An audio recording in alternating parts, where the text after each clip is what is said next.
परिचय। अजीत अपने दादाजी के साथ बस स्टॉप पर अपनी स्कूल बस का इंतजार कर रहा है। वह लोगों को उनके ऑफिस जाते हुए देख रहा है। उन सभी के पास उनके स्कूटर और कारें हैं। उनमें से अधिकतर लोग अपनी कार में अकेले ही हैं। अजीत को पता है कि वाहनों से वायु प्रदूषण होता है।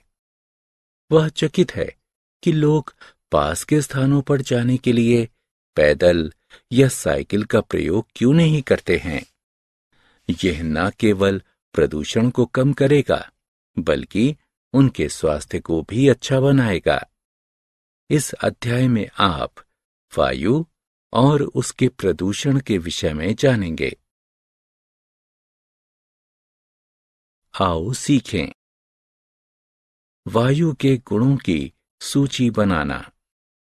वायु प्रदूषण को कम करने के उपाय बताना। पवन यानी हवा को परिभाषित करना। पवन यानी हवा की दिशा का वर्णन करना। वायु के गुण।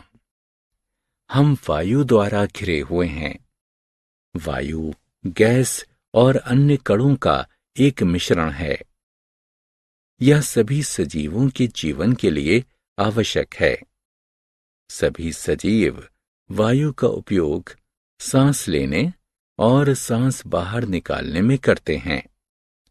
इसका कोई स्वाद, रंग या सुगंध नहीं है। हम वायु को देख नहीं सकते, किंतु महसूस कर सकते हैं। वायु में भार होता है। दो फुलाने वाले गुब्बारे लेते हैं। उनमें से किसी एक गुब्बारे में वायु भरते हैं। अब इसका भार नापते हैं। उसके बाद खाली गुब्बारे का भार नापते हैं। अब हम क्या देखते हैं? वायु भरा हुआ गुब्बारा खाली वाले गुब्बारे से अधिक भारी है। इससे यह सिद्ध होता है कि वायु में भार होता है। जलने के लिए वायु आवश्यक है। चलो अब एक प्रयोग करते हैं। एक मोमबत्ती जलाते हैं। अब इसके ऊपर कांच का एक गिलास उल्टा करके रख देते हैं। इस क्रिया से वायु जलती हुई मोमबत्ती तक नहीं पहुंच पाएगी। कुछ देर बाद मोमबत्ती जलना बंद हो जाएगी। इससे यह सिद्ध होता है कि जलने के लिए वायु आवश्यक है। वायु का संयोजन यानी संरचना। वायु बहुत सारी गैसों से मिलकर बनी होती है, जिसमें नाइट्रोजन, ऑक्सीजन और कार्बन डाइऑक्साइड मुख्य हैं। इसके साथ साथ वायु में जल वाष्प और धूल के कण भी पाए जाते हैं। एक कमरे में आती हुई सूर्य की रोशनी में छोटे धूल के कण एक रेखा में आगे बढ़ते हुए देखे जा सकते हैं। वायु प्रदूषण के कारण। कारखानों और वाहनों से निकलने वाले धुएं से वायु प्रदूषित होती है। पत्तियां, प्लास्टिक और कचड़े को जलाने से धुआं निकलता है, जो कि वायु को प्रदूषित करता है। प्रदूषित वायु में सांस लेने से अस्थमा, दमा आदि जैसी सांस की अनेक बीमारियां हो जाती हैं। वायु प्रदूषण में कमी। वायु प्रदूषण को कम करना हमारी जिम्मेदारी है।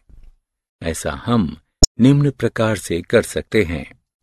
नए पेड़ लगाकर, सार्वजनिक परिवहन यानी पब्लिक ट्रांसपोर्ट का उपयोग करके, कम दूरी पर जाने के लिए पैदल या साइकिल का प्रयोग करके, कार साझा यानी कारपूलिंग करके, पत्ती, प्लास्टिक और अन्य कूड़े को नहीं जलाकर।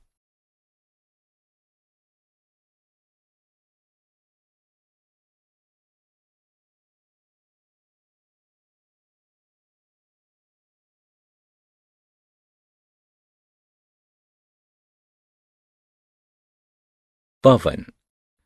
चलती हुई यानी बहती हुई वायु को पवन या हवा कहते हैं। पवन बादलों को चलाती है, जिससे बारिश होती है। पवन सेल बोटों और ग्लाइडरों को भी चलाती है।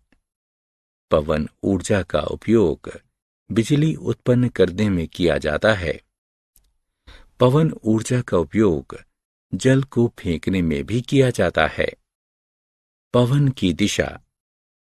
पवन की एक निश्चित दिशा होती है। पवन को इसकी दिशा के कारण ही पहचाना जाता है। उदाहरण के लिए, जो पवन पूर्व से पश्चिम दिशा की ओर बहती है, उसे पूर्वी पवन कहते हैं। इसी प्रकार जो पवन पश्चिम से पूर्व दिशा की ओर बहती है, उसे पश्चिमी पवन कहते हैं। हम पवन सूचक की सहायता से पवन की दिशा तय कर सकते हैं। पवन सूचक का तीर यह दर्शाता है कि पवन किस दिशा से किस दिशा में बह रही है। हमने क्या चर्चा की? वायु का कोई स्वाद, रंग और सुगंध नहीं है। वायु में भार होता है और यह चलने के लिए आवश्यक होती है। वायु अनेक गैसों, जलवाष्प और धूल के कणों से मिलकर बनी होती है। कारखानों और वाहनों से निकलने वाले धुएं से वायु प्रदूषित होती है। प्रदूषित वायु में सांस लेने से सांस की अनेक बीमारियां हो जाती हैं। चलती हुई वायु को पवन कहते हैं। पवन की एक निश्चित दिशा होती है। पवन सूचक की सहायता से पवन की दिशा तय की जाती है।